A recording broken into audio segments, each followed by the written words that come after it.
narito na naman tayo para sa isang napaka-sweet at nakakakilig na love story nila Kalingap Edu at Ate Viancy. Tulad mo ay aking makilala. Sa pagpapatuloy ng ating love story ay pumunta ang Kalingap team sa bahay nila Ate Viancy para naman ayain ito sa isang date dahil niyaya ni Kalingap Edu si Ate Viancy na lumabas daw silang dalawa at may surprise pa siya kay Ate Viancy pagkatapos ng kanilang gagawin. Dahil noong araw na yon ay napagpasyahan ni Kalingap Edu na i-surprise si Ate Viancy sa pagtuturo sa kanya ng isang pagbabike dahil binilhan niya pa nga si Ate Viancy ng sarili niyang bike na galing mismo sa bulsa ni Kalingap Edu. Kaya naman tuwang-tuwa talaga ang mga viewers dahil dito. Bukod dito ay sinurprise din ni Kalingap Edu si Ate Viancy ng cellphone na bagong-bago. Tinutuwa naman ito ni Viancy. Pupo tayo? Sige. Oh. Grabe, ang linaw po. Ano ba? Pause na pause ako. Sama.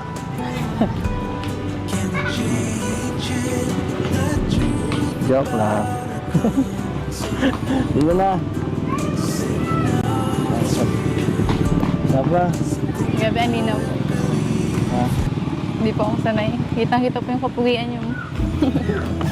Dito po ba ako? Nangasar ka. Siya po baga. Hintik na akong kiligin. Sana totoo. Totoo man po. Hi. Masaya ka ba? Sobra po. Sobra. Bakit? Dahil nandito ako. Boat po. Kasi meron pong baga. Kamay na kita mahal. Tuwang-tuwa naman talaga si Viancy dahil nga napakaganda ng cellphone na binigay ni Kalingap Edu sa kanya. Syempre ito din ay tulong sa mga sponsors dahil ito din ay galing sa kanila. Ngunit si Kalingap Edu talaga ang pumili ng style at talaga namang gustong-gusto ito ni Ate Viancy.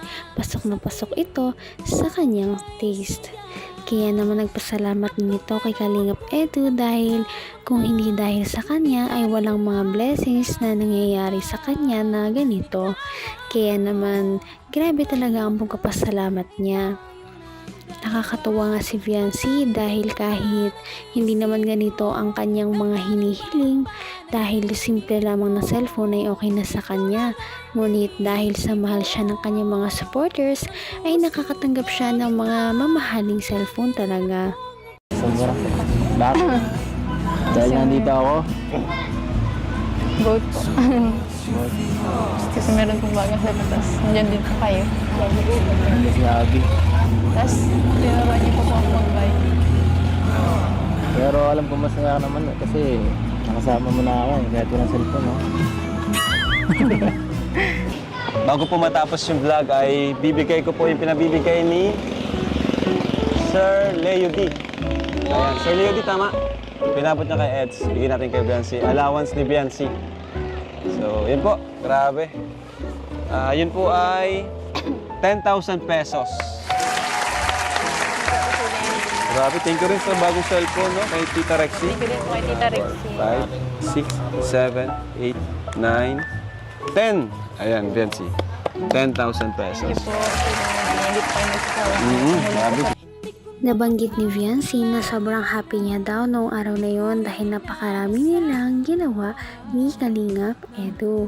Dahil una ay pumunta ito sa bahay nila kanina at sinundo siya. Pangalawa, tinuruan siya nito na magbike kahit mahirap, medyo mainit at medyo mabigat siyang itulak. Pangatlo ay dahil sinurprise siya ni Kalingap Edu ng isang cellphone.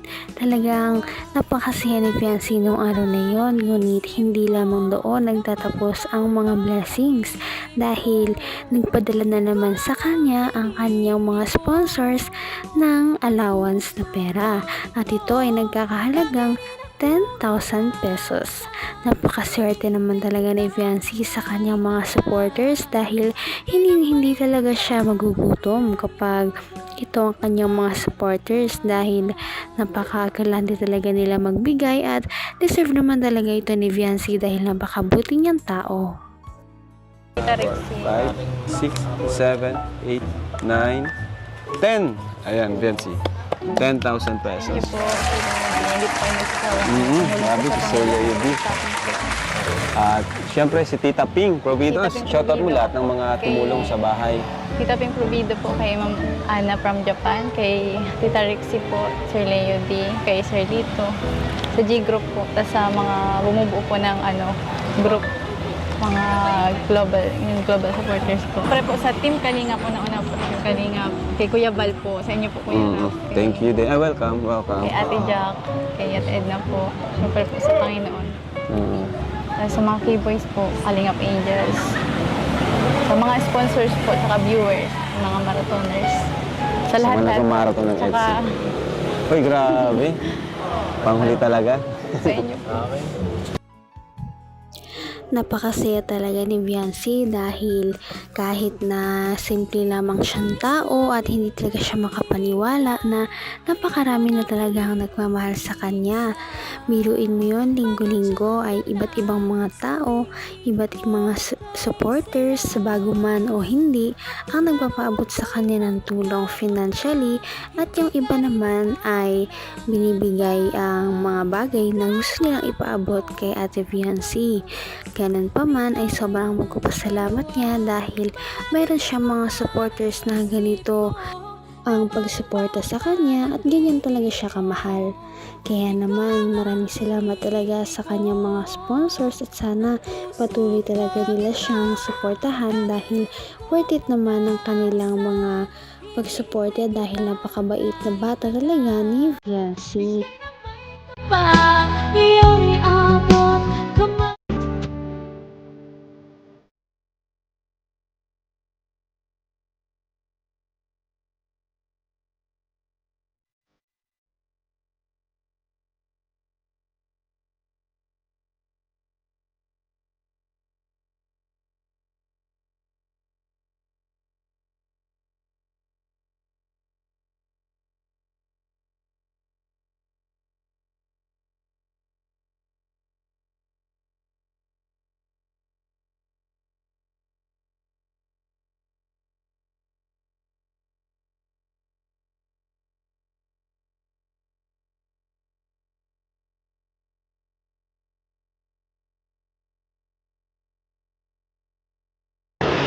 Grabe.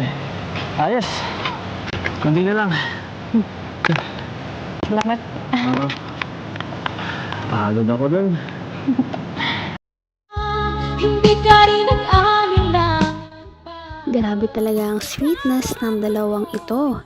Kung babalikan natin ang kanilang pagbabike ay talaga namang napaka-swerte ni Ate Viancy dahil kay Kuya Edu dahil talagang pinagtsatsagaan niya ito kahit na medyo mahirap turuan si Ate Viancy dahil nga first time niya pa lang sa pagbabike. Ganun pa man, sana nga ay matuto na si Viancy sa pagbabike para naman magamit niya na ang motor na ibinigay sa kanya ni Kalingap Val Santos Matubang. At ito nga ang ating mga abangan sa mga susunod na video kung matututo na ba talaga si Ate Viancy sa pagmumotor. Ganun pa man, nagpasalamat din siya kay Kalingap Edu dahil kung wala ang kanyang ka-love team si Kalingap Edu ay wala din ang mga blessings na dumarating sa kanyang buhay ngayon. Kaya naman, sana ipatuloy natin silang suportahan at mahalin si Viancy, si Kalingap Edu at ang Kalingap team. Yun lamang at maraming salamat sa panonood. Abangan natin kung magkakatuluyan ba talaga si Kalingap Edu at Viancy. Hanggang sa muli. Bye! Ngayon'y abot kamay na kita. Mahal